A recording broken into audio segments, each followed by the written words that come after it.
Hey guys, thank you for tuning in to another episode of InRange. What I wanted to promote for you today is the match that really all of you have been asking for but not yet seen. Previous to InRange actually being a thing, there was a 4-man team event in Waco, Texas at the Tiger Valley training facility that was incredibly fantastic. I mean epic in every way. Running up 5 flights of stairs, crossing walls, shooting from helicopters, shooting from moving vehicles, rappelling, running into buildings and gathering intel. And it turned out that a 4-man team event was just a little too much. They couldn't get 4 people together, and so they reduced it to a 2-man team event a few years later. And I participated in every iteration of this match every year they had it because it was that fantastic.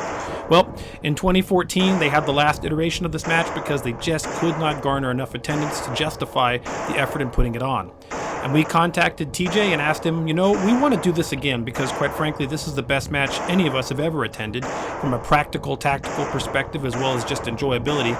And we told him we would promote it on InRange with the idea and goal of making it more accessible and making more people aware of it and therefore having greater attendance to justify running it. So guess what? He's pulled through. And so November 4th and 5th, 2017 is the return of the Tiger Valley 2-man team match in Waco, Texas.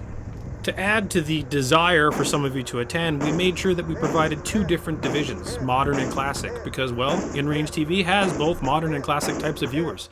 So in modern, anything goes. No restriction on capacity, sights, or accessories. Ammunition may be resupplied between stages, but any shooting-related equipment, bipods or whatever, have to be carried on the shooter's person during every stage. So for example, if you chose to use a bipod, it must either stay on the rifle for the entire event, or at least be on the shooter's body somewhere during every stage. Optics can also be changed in a similar manner as long as you are willing to carry them.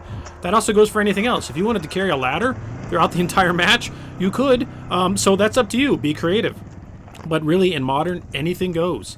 Classic division will have roughly half the amount of hits required as the modern guns to accommodate for lower capacity and slower reloading.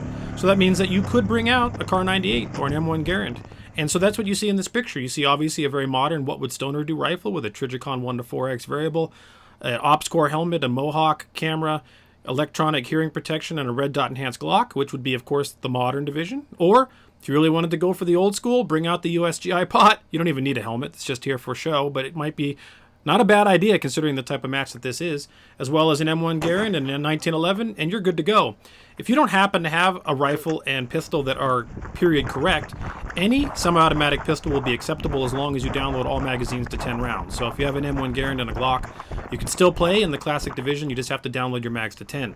Obviously you're not going to use a red dot Glock in the classic division, but we wanted to provide both modern and classic for any type of viewer that would be watching this potentially on InRange and bring out the numbers. So this match is different than anything you've ever seen before. There's running, a lot of it. There are stages that go for minutes at a time. Some of these stages will go for 3, 4, 5 minutes. So you have to be capable and ready to do that. You might be running up 5 flights of stairs. You might be scaling a 6-foot wall. You might be doing that with a buddy. You may be tasked to do something while your other buddy is doing something else. You may need to communicate. And what I want to show you today is some videos from the 2014 event to give you an idea and taste of what this match actually is. This is first-person video from my teammate, Russell Fagan, also known as Sinister Rifleman. We won the match in 2014. He's going to be on a different team this year. Ian and I are going to use the Tiger Valley 2-man team match as the completion of our What Would Stoner Do project. And then we're going to run those rifles through this match. I'm going to use my red dot as I have decided to on my carbine. This is not the optic I'll be using for that match.